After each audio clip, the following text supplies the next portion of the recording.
اعوذ باللہ من الشیطان الرجیم، بسم اللہ الرحمن الرحیم۔ یہ سورہ بقرہ جو ہے قرآن کی سب سے لمبی سورت ہے، جی ٹھیک اور ہے۔ اس کی جو ترتیب ہے یہ اس طرف، یہ تھوڑا سا دیکھیں پہلی لائن میں نا، اس سورت کے تقریباً 6 تعارف ہوتے ہیں، ہر جگہ ہوتے ہیں ہر سورت کے۔ یہ سورت کے ساتھ یہ دائیں طرف لکھا ہے آیاتها، آیات اس کی 286 آیات ہیں۔ جی دوسری سائڈ پہ رکوع لکھا ہے، اس کے 40 رکوع ہیں۔ ٹھیک ہے۔ یہ درمیان میں موٹا سورہ بقرہ نام ہے، اور مدنیہ کا مطلب یہ ہے کہ یہ مدینہ ہجرت کی غرض سے حضور علیہ السلام کی مدینہ تشریف لے جانے کے بعد نازل ہوئی ہے، مدنی صورت ہے۔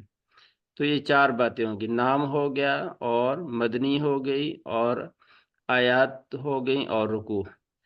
درمیان میں یہ لکھا، ایک طرف لکھا ہے دو کا مطلب یہ ہے کہ یہ یعنی ترتیب جو ہمارے پاس ہے، یہ اس میں یہ دوسری صورت ہے۔ پہلے صورت سورہ فاتحہ ہے، اور اس کے بعد یہ دوسری صورت جو سورہ بقرہ ہے۔ دو کا لکھا ہوا ہے؟ یہ لکھا ہوا ہے، ہاں دو ٹھیک ہے، دو ٹھیک ہے لکھا ہے دو۔ نا؟ ہاں ہاں جی، تو یہ اردو میں لکھا ہوا ہے اصل میں، جی دو اردو سورہ والا۔ بقرہ، اس کے آگے 87 بھی لکھا ہوا ہے۔ ہاں، تو ترتیب میں دوسری صورت ہوگی، پہلی سورہ فاتحہ ہوگی، دوسری سورہ بقرہ ہوگی۔ اس طرف لکھا ہے 87۔ 87 کا مطلب یہ ہے کہ یہ نازل ہونے کے اعتبار سے 87 نمبر پر ہے۔ اس سے پہلے 86 صورتیں اس سے پہلے نازل ہو چکی تھی۔ کل صورتیں 114 ہیں نا قرآن پاک کی، تو جی ان میں سے یعنی 86 صورتیں اس صورت سے پہلے نازل ہوئی تھیں، اور یہ 87 نمبر پر یہ صورت نازل ہوئی ہے، ٹھیک یعنی ہے۔ تو ہے کہ آخری صورتوں میں سے۔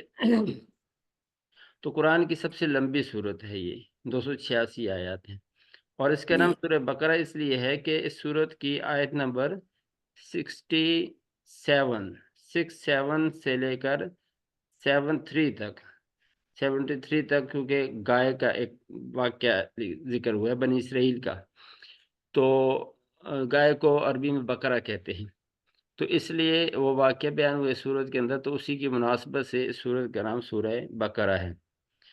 باقی اس صورت میں قرآن پاک کی سب سے عظیم آیت الکرسی، وہ بھی اسی صورت میں ہے، اور جی قرآن پاک کی سب سے لمبی آیت مدائنہ جس کو کہتے ہیں، سورہ بقرہ کی آخری سے پہلے والا رکوع ہے۔ تو آیت مدائنہ کیسے لکھتے ہیں؟ جی، میم دال الف حمزہ اور پھر نون اور ہے مدائنہ، ٹھیک ہے سمجھ گیا، اور یعنی کہ سب سے لمبی صورت۔ ہاں لمزی آیت ہے یہ، وہ اس صورت کی سب سے لمبی آیت ہے۔ میں اس پر چلا جاتا ہوں۔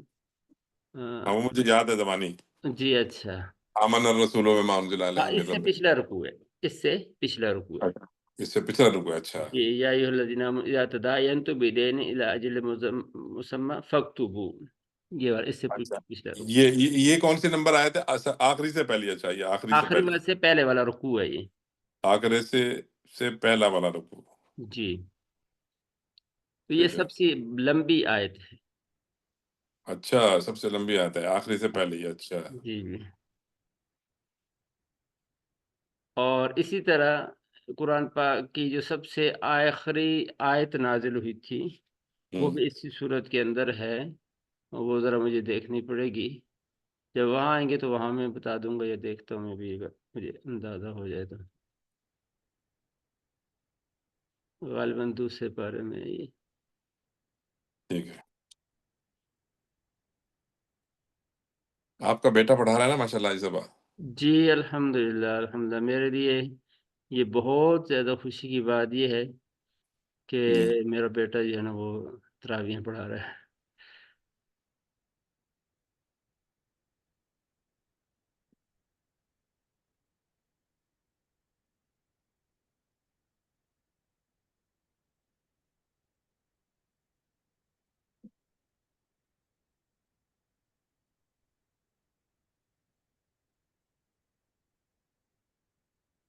قرآن کی آخری تو وہ ہے نا سورہ ناس نہیں؟ وہ ترتیب میں سب سے آخری، اچھا اچھا اچھا، نزول کے حساب سے کوئی یہ اور؟ آیت ہے سب سے آخر میں جو قرآن پاک کی آیت نازل ہوئی تھی، جی یہ آیت نمبر 281 ہے، وَاتَّقُوا يَوْمًا تُرْجَعُونَ فِيهِ إِلَى اللَّهِ، یہ والی، اچھا اچھا وَاتَّقُوا يَوْمًا تُرْجَعُونَ فِيهِ إِلَى اللَّهِ ثُمَّ تُوَفَّى كُلُّ نَفْسٍ مَا كَسَبَتْ وَهُمْ لَا يُظْلَمُونَ، آیت نمبر 281، یہ سب سے آخر میں نازل ہوئی، اور اسی کے ساتھ ہے یہ سورہ آیت مدائنہ، یا ایھا الذین آمنوا اذا تداینتم بدین، یہ والی آیت جو ہے سب سے لمبی آیت ہے۔ ٹھیک ہے۔ یہ دیکھیں پورے صفحے پر ایک آیت شروع ہو رہی ہے ہوں اور ابھی تک یہ ختم نہیں ہوئی، اور آگے جا کے یہ ختم ہو رہی ہے اگلے صفحے پر جا کے۔ تو بہرحال یہ سب سے لمبی آیت بھی اسی سورت کے اندر ہے، سب سے آخری آیت بھی اسی سورت کے اندر ہے، اور ٹھیک۔ سب سے عظیم آیت آیت الکرسی جو ہے وہ بھی ہوں، اسی سورت کے اندر ہے، اور قرآن پاک کی سب سے لمبی سورت بھی یہی ہے۔ تو اس ٹھیک ہے۔ کے بڑے فضائل بھی ہیں حدیث کے اندر، اللہ کے نبی نے ارشاد فرمایا کہ تم اپنے گھروں کو قبرستان مت بناؤ، یعنی جس ہوں طرح قبرستان میں مردے جو ہے وہ ہوں کوئی عمل نہیں کرتے اور تلاوت وغیرہ نہیں کرتے، تو تم ہوں، ایسا نہ کرو، بے شک جس گھر میں سورہ بقرہ پڑھی جاتی ہے شیطان اس گھر سے بھاگ جاتے ہیں۔ جی ٹھیک ہے۔ اور اسی طرح ایک اور روایت ہے حضرت ابو امامہ باہلی رضی اللہ تعالیٰ عنہ سے، ہوں اور یہ روایت بھی صحیح مسلم کے اندر ہے، وہ فرماتے ہیں کہ رسول اللہ صلی اللہ علیہ وسلم کو میں نے فرماتے ہوئے سنا ہے کہ قرآن کریم پڑھا کرو، کیونکہ وہ قیامت کے روز اپنے پڑھنے والوں کے لیے سفارش کرے گا، اور خصوصاً 2 روشن صورتوں کی تلاوت کیا کرو، یعنی سورہ بقرہ اور سورہ آل عمران، اور فرمایا کہ یہ دونوں صورتیں قیامت کے روز اس طرح قطار بن کر آئیں گی جیسے 2 بادل ہیں یا اچھا 2 سائبان ہیں، یا فرمایا کہ جیسے قطار میں اڑتے ہوئے پرندوں کی 2 ٹولیاں ہیں، اور یہ اپنے پڑھنے والوں کی طرف سے اللہ کے دربار میں جھگڑیں گی کہ اور سفارش کریں گی۔ سورہ بقرہ، فرمایا کہ سورہ بقرہ ضرور پڑھا کرو، اس کا پڑھنا باعث برکت ہے اور اس کا چھوڑنا باعث حسرت ہے، اور جادوگر اس کا مقابلہ نہیں کر سکتے۔ اچھا تو یعنی اگر جس گھر میں جادو وغیرہ کے کوئی مسائل ہوں، اثرات ہوں، تو یہ سورہ بقرہ بھی اگر پڑھ لی جائے پوری اور دم کر دیا جائے، پانی پر دم کر کے گھر کے کونوں میں چھڑک دیا جائے، تو اس کی برکت سے بھی وہاں حفاظت ہو جاتی ہے۔ ٹھیک ہے۔ تو اس صورت کا جو موضوع ہے وہ ہے ایمان اور عمل صالح، ٹھیک ہے۔ اور پھر ایمان ہی کی بنیاد پر اس صورت کی تقسیم بھی ہوئی ہے۔ صورت ہوں کے پہلے حصے میں عقائد کو بیان کیا گیا ہے، عقیدہ توحید، رسالت اور آخرت، پھر ہوں اسی کے اعتبار سے 3 گروہ جو ہیں ان کا تذکرہ اس پہلے رکوع میں آیا ہے۔ ایک وہ جنہوں نے اللہ اور اس کے رسول پر ایمان لایا اور حق کا راستہ اختیار کیا، یعنی مومن مسلم، ہوں، ان کا تذکرہ یہ پہلی 5 آیات کے اندر ہے، اچھا پہلے رکوع میں 5 ہے۔ اگلا اس کے بعد جو دوسرا گروہ ہے جنہوں نے علی الاعلان اسلام کا انکار کیا، یعنی کافر، تو ہوں اس کا تذکرہ جو ہے وہ اس سے اگلی آیات میں ان الذین کفروا سے 2 ہوں آیات میں ان کا تذکرہ ہے، یہ ان الذین کفروا سواء علیہم۔ ہوں، اور اس کے بعد جو ہے یہ اگلا پورا رکوع ہے، ہوں، غالباً 13 آیات ہیں، یہ ان سب آیات میں منافقین کا ذکر ہے، اچھا اور منافق ان کو کہتے ہیں کہ جو اپنے زبان سے تو ایمان کا اظہار کیا انہوں نے، لیکن ہوں دل سے کافر ہی رہے تھے، تو ان کا جی تذکرہ بھی آگے تفصیل سے آیا ہے۔ پھر اس کے بعد تینوں گروہوں کو ایمان کی دعوت دی گئی ہے، مل کے سب کو ایمان کی دعوت دی، اور میں یا ایھا الذین یا ایھا الناس آمنوا، یہ اگلے صفحے پر یا ایھا ہوں الناس اعبدوا ربکم الذی خلقکم والذین من قبلکم لعلکم تتقون، اس میں سب کو ہوں، ایمان کی دعوت ہے۔ پھر ٹھیک ہے۔ آگے چل کے بنی اسرائیل کا تذکرہ ہے، تقریباً 10 رکوع تک بنی جی اسرائیل کا تذکرہ چل رہا ہے، یا بنی اسرائیل سے، اور ٹھیک۔ پھر اس کے بعد حضرت ابراہیم علیہ السلام کا واقعہ بیان کیا، کیونکہ ابراہیم علیہ السلام کو تمام اس وقت کی جو دنیا تھی اہل مذاہب تھے وہ سب اپنا پیشوا مانتے تھے، اپنا لیڈر مانتے تھے، جی یہودی بھی، عیسائی بھی، اور اس وقت کے جو مشرکین تھے وہ بھی ان کو اپنا جو ہے قائد لیڈر مانتے تھے، اچھا اپنی نسبت ان کی طرف کرتے تھے۔ تو ان کے بارے میں اللہ نے واضح فرما دیا کہ وہ نہ یہودی تھے، نہ عیسائی تھے، نہ مشرک تھے، وہ تو توحید پر تھے۔ اور پھر اسی کے بعد دوسرا پارہ شروع ہوتا ہے، تو وہاں قبلے کے بدلنے کا جو ہے تذکرہ چلا ابراہیم علیہ السلام کے واقعے کے بارے میں۔ اس کے بعد ٹھیک پھر آگے یعنی نکاح اور طلاق کے مسائل ہیں، مسلمانوں کی معاشرت سے متعلق مسائل ذکر ہوئے ہیں، جی اور پھر اللہ تعالیٰ کے راستے میں خرچ کرنے کے جو فضائل بیان ہوئے ہیں، اور جی پھر آخر میں اسی طرح توحید پر کے مضمون پر صورت کو ختم کیا۔ یہ موٹا موٹا اس کا میں نے خلاصہ صورت کا عرض کیا۔ جی اب یہ صورت جو شروع ہو رہی ہے، اس میں شروع الف لام میم۔ ہم، الف لام میم جو ہے یہ یعنی ایسے حروف ہیں 3، اور ان سے مل کے کوئی لفظ نہیں بن رہا، کوئی ورڈ نہیں بن رہا جس کو ہم پڑھ سکیں۔ جی یہ الگ الگ حروف پڑھے جا رہے ہیں، ان کو کہتے ہیں حروف مقطعات۔ ٹھیک ہے، حروف مقطعات۔ ہاں مقطعات، مقطعات کا مطلب یہ ہوتا ہے کہ الگ الگ پڑھے جاتے ہیں، ٹکڑے ٹکڑے کر کے ہر حرف الگ الگ پڑھا جا رہا ہے، الف الگ پڑھا جا رہا ہے، لام الگ، میم الگ۔ یہ ہم، قرآن پاک میں تقریباً 29 صورتوں کے شروع میں کسی جگہ الف لام میم ہے، کسی جگہ الف لام میم را ہے، کسی جگہ صاد ہے، کسی جگہ ہا میم ہے، کسی جگہ صرف قاف ہے۔ تو جی مختلف انداز سے یہ حروف آئے ہیں۔ اب ان حروف کے بارے میں جو صحیح رائے ہے وہ یہ ہے کہ یہ اللہ اور اس کے رسول کے درمیان راز ہیں، تو ان کے ساتھ کسی عقیدہ یا عمل کا تعلق نہیں ہے، اس لیے اللہ تعالیٰ نے یہ راز صرف اپنے نبی کو بیان کیے ہیں، اور ان کو آگے اس کی تبلیغ کا حکم نہیں تھا، کیونکہ ان کے ساتھ کوئی کسی مسلمانوں کے عقیدہ یا عمل کا تعلق نہیں ہے۔ تو اس لیے ہم، ان کا معنی جو ہے بس وہ اتنا ہی کرتے ہیں کہ اللہ تعالیٰ ہی ان کا معنی جانتا ہے۔ ٹھیک ہے الف لام کا معنی یہی کریں گے کہ اللہ تعالیٰ ہی اس کے معنی کو جانتا ہے، یہ اللہ اور اس کے رسول کے درمیان راز ہے۔ اور جی ایک اس میں یہ بھی کہتے ہیں کہ کیونکہ کفار جو ہے وہ ہم، حضور علیہ السلام کو یہ کہتے تھے کہ یہ کتاب قرآن جو ہے انہوں نے خود بنائی ہے، جی خود گھڑی ہے۔ تو بعض صورتوں کے شروع میں یہ الف لام میم اس یا نون وغیرہ اس طرح کے حروف مقطعات آتے ہیں، تو یہ ہم، ان کا کفار کو ایک طرح کی کا چیلنج ہے کہ اگر تم کہتے ہو کہ یہ محمد صلی اللہ علیہ وسلم نے بنائی ہے، تو یہ ہم، کتاب جو ہے انہی حروف سے بنی ہوئی ہے جو تمہاری اپنی زبان کے ہیں یہ، تو پھر تم بھی عرب ہو تو تم اس جیسی کتاب بنا کے دکھاؤ، ہم، اس جیسا صورتیں بنا کے دکھاؤ۔ تو ہم، جب تم نہیں بنا سکتے تو پھر یہ ہے کہ یہ محمد صلی اللہ علیہ وسلم نے بھی خود نہیں بنائی، یہ اللہ کا کلام ہے۔ تو ایک جی طرح کا یہ چیلنج بھی ہے کفار کو شروع میں اس طرح کے حروف لا کر۔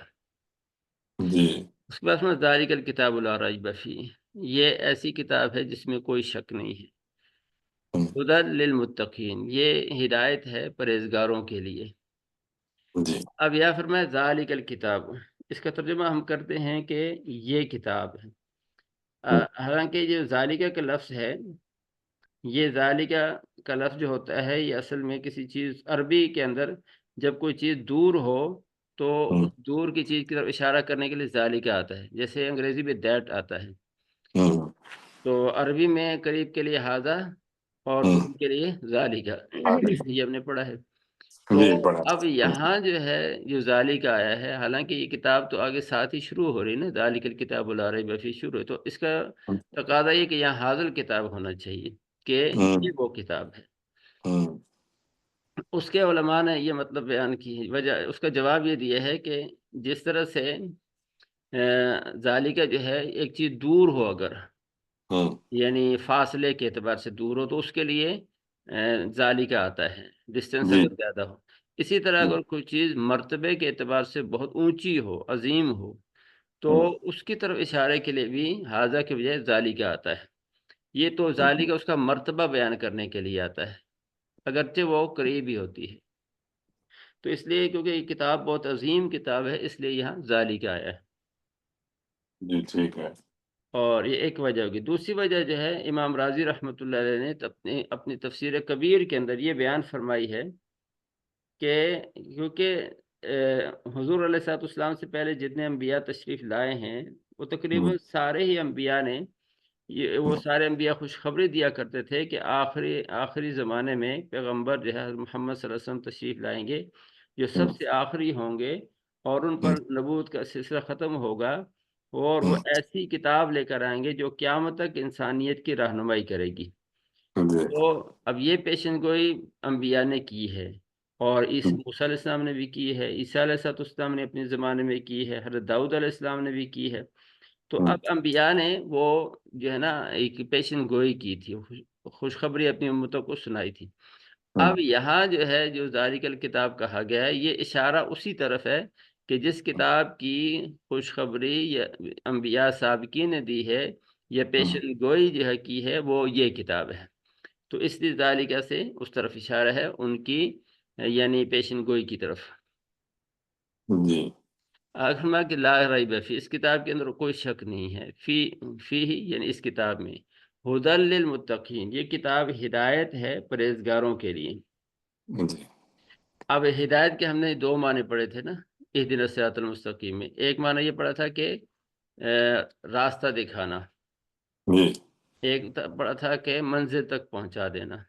جی تو اب یہ کتاب جو ہے یہاں تو فرما ہدی للمتقین، اور سورہ بقرہ ہی کے اندر دوسرے پارے میں ہے شہر رمضان الذی انزل فیہ القرآن ہدی للناس، وہاں ہدی للناس فرمایا ہے، جی تو یہاں ہدی للمتقین فرمایا۔ اب دونوں میں فرق وہی ہے کہ جہاں ہدی للناس فرمایا وہاں مطلب یہ ہے کہ راستہ یہ کتاب سب کو دکھاتی ہے، ہم کو لگاتے ہیں۔ سب کو راستہ دکھاتی ہے، لیکن منزل تک جو ہے وہ متقی پہنچتے ہیں، اسے یہاں فرمایا ہدی للمتقین، تو منزل تک وہی پہنچے گی۔ متقین کا مطلب ہے کہ جس کے دل میں حق کی طلب ہوگی اور یہ جو جاننا چاہے گا کہ حق کیا ہے، جس کے دل میں سچی طلب ہوگی، تو ایسے ہی لوگوں کو یہ کتاب ہدایت عطا فرمائے گی، انہی کے لیے ہدایت کا سبب اور ذریعہ بنائے گی۔ اس لیے جو ہے یہاں فرمایا کہ یہ ہدی للمتقین ہے۔ آگے متقین کی صفات بیان کی ہیں، الذین یؤمنون بالغیب، کہ یہ متقین وہ لوگ ہیں، پہلی صفت یہ بیان فرمائے کہ جو کیا کرتے ہیں، یؤمنون بالغیب، غیب پر ایمان لاتے ہیں، غیب پر ایمان لاتے ہیں۔ یہ غیب کا مطلب کیا ہے کہ وہ بے دیکھی چیزوں پر ایمان لاتے ہیں۔ تو اب اس میں ایک بہت بڑی حقیقت کی طرف اشارہ ہے کہ اس دنیا میں ایمان وہ معتبر ہے جو اللہ تعالیٰ کے ہاں، اور اللہ تعالیٰ کے ہاں وہی ایمان معتبر ہے جو ان چیزوں پر لایا جائے جو آنکھوں سے نظر نہیں آتی، اور لیکن عقل سے انسان تھوڑا سا سوچ کے اس کو سمجھ سکتا ہے، تو اسی کو ایمان بالغیب کہتے ہیں، جس میں اللہ تعالیٰ کی ذات ہے۔ اب ہم نے اللہ تعالیٰ کی ذات کو نہیں دیکھا، آنکھوں سے جی نظر نہیں آتی، اس لیے اور ہم کائنات میں غور کر کے یہ سمجھ سکتے ہیں کہ جس طرح دنیا کی کوئی چیز بھی بغیر کسی بنانے والے کے کریٹر کے نہیں ہو سکتی، اسی طرح سے کائنات بھی ساری جو ہے بغیر کسی کریٹر کے بنانے والے کے نہیں بن سکتی۔ تو یہ کائنات کے اندر غور کرنے سے پتہ چلتا ہے کہ اس کا خالق کوئی ہے اور وہ اللہ ہے، تو بن دیکھے ایمان لاتے۔ اسی طرح آخرت ہے، جنت ہے، دوزخ ہے، ان کو دیکھا نہیں ہم نے تو ان پر ایمان لاتے۔ اور دنیا میں آدمی بہت سی چیزوں کو بن دیکھے ان پر آدمی یقین کر لیتا ہے، دیکھی نہیں ہوتی پھر بھی یقین کرتا ہے دنیا کے اندر۔ اس کی مثال ہمارے شیخ مولانا تقی عثمانی صاحب یہ دیتے ہیں کہ مثلا ایک مسافر جہاز ہے، ہوائی جہاز مسافر ہے، تو اب نیچے سے اگر آدمی دیکھے اس کو تو وہ صرف جو ہے وہ جہاز نظر آتا ہے، چلتا ہوا نظر آتا ہے، اس کے اندر بیٹھا ہوا پائلٹ نہیں نظر آتا ہے زمین سے، لیکن آدمی جب دیکھتا ہے تو آدمی سمجھ جاتا ہے کہ نہیں، اس کو چلانے والا کوئی ہے، پائلٹ ہے، اسی لیے جہاز چل رہا ہے، اگر پائلٹ نہ ہو تو یہ مسافر جہاز کیسے چل سکتا ہے؟ اب بغیر دیکھے بھی آدمی یقین کر لیتا ہے۔ تو اسی طرح سے یہ کائنات کا نظام جو چل رہا ہے، اس کا بھی چلانے والا کوئی ہے، اگرچہ ہمیں نظر نہیں آتا، وہ اللہ تعالیٰ کی ذات، تو بن دیکھے ایمان لاتے۔ آگے فرمایا یقیمون الصلاۃ، وہ نمازیں قائم کرتے ہیں، اور نماز قائم کرنے کا مطلب کیا ہے کہ نماز کو اس کے پورے آداب اور اس کے فرائض، واجبات، سنن، مستحبات، ان ساری چیزوں کی رعایت رکھ کے جو نماز پڑھی جاتی ہے اس کو نماز قائم کرنے کہتے ہیں، تو اس لیے یہ صفت ذکر کیا۔ ایک صفر کی ذکر کے یقیمون الصلاۃ، آگے فرمایا مما رزقناہم ینفقون، اور جو کچھ ہم نے ان کو دیا ہے اس میں سے خرچ کرتے ہیں۔ تو دو چیزوں، ایک ایمان کا ذکر ہو گیا اور اس کے بعد عبادات کا ذکر ہو گیا۔ عبادات میں نماز کا ذکر ہو گیا کیونکہ نماز خالص بدنی عبادت ہے، کیونکہ بعض عبادات ایسی ہیں جن کا تعلق صرف بدن کے ساتھ ہے، جیسے نماز ہے، روزہ ہے، تو ان کا بدن کے ساتھ تعلق ہے۔ اسی طرح جو ہے بعض عبادات ایسی ہیں جن کے اندر مال خرچ ہوتا ہے، جیسے زکوٰۃ ہے، صدقات خیرات ہیں، اور اس بعض ایسی ہیں جن میں دونوں خرچ ہوتے ہیں، جیسے حج ہے، انسان کا جسم بھی استعمال ہوتا ہے اور مال بھی لگتا ہے۔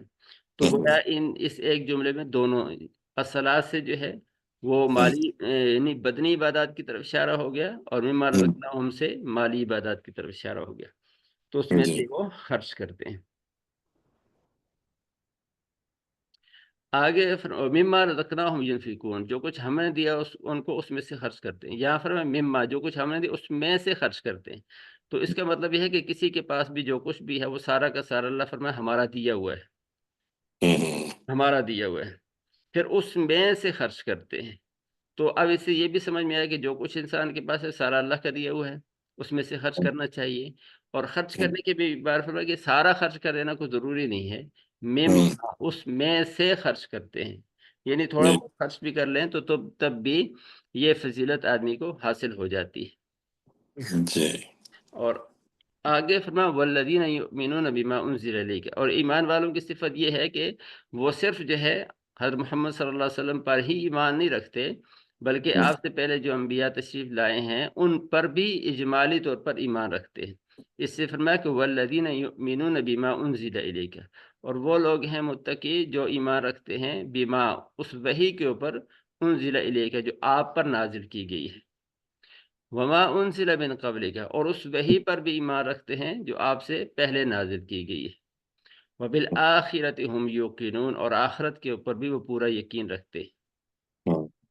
یہاں ایک بات جو قابل توجہ ہے، وہ دو قسم کی وحی کا ذکر ہے، ایک فرما بما انزل الیک جو آپ پر نازل کی گئی ہے، دوسرا فرما بما انزل من قبلک جو آپ سے پہلے نازل کی گئی ہے۔ اب یہاں آپ پر نازل ہونے والی وحی کا تذکرہ ہے، آپ سے پہلے نازل ہونے والی وحی کا تذکرہ ہے، لیکن آپ کے بعد کی کسی وحی کا تذکرہ نہیں ہے۔ اس سے معلوم ہوا کہ آپ ہی آخری نبی ہیں۔ اگر آپ کے بعد بھی کوئی وحی کا سلسلہ ہوتا تو پھر اس کا بھی تذکرہ ہوتا، جب نہیں ہے تو پھر آپ آخری نبی ہیں۔ آپ کے بعد اگر کوئی بھی آدمی نبوت کا دعویٰ کرے گا تو وہ جھوٹا ہوگا، کذاب ہوگا، دجال ہوگا۔ اس لیے جو قادیانی ہیں وہ اسی وجہ سے کافر ہیں کہ وہ حضور صلی اللہ علیہ وسلم کے بعد بھی نبوت کو کسی نہ کسی درجے میں جاری سمجھتے ہیں۔ جی ٹھیک ہے۔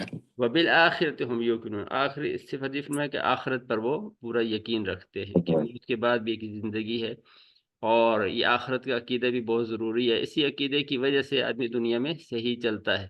جب یہ احساس ہو کہ میں نے آخرت بھی ہے اور میں جو زندگی گزار رہا ہوں اور اس کے ایک ایک لمحے کا مجھے حساب دینا ہے، تو پھر انسان دنیا میں بھی اچھا چلے گا، صحیح چلے گا۔ یہ صفات ذکر کرنے کے بعد 4 آیات میں، اس آیت میں اگلی میں اس کا انجام ذکر کیا ہے، پہلے دنیا میں اور پھر آخر میں۔ دنیا کے بارے میں اولئک علی ھدی من ربہم، یہ وہ لوگ ہیں جو اپنے رب کی طرف سے ہدایت کے اوپر ہیں، دنیا میں یہ ہدایت پر ہیں، سیدھے راستے پر ہیں، کیونکہ یہ متقی ہیں اور یہ کتاب ان کو ہدایت دیتی ہے، لہذا دنیا میں یہ سیدھے راستے پر ہیں۔ وَأُولَئِكَ هُمُ الْمُفْلِحُونَ، اور یہ لوگ ہیں، یہی لوگ پورے کامیاب ہیں، آخرت کے اندر بھی پورے کامیاب یہی ہیں۔ تو دنیا میں ہدایت والی زندگی اور آخرت میں نجات والی پھر زندگی آخرت کی ملے گی، ہمیشہ کی کامیابی۔ یہاں تک ایمان والوں کا تذکرہ ہو گیا۔ ٹھیک ہے، آگے چلیں یا؟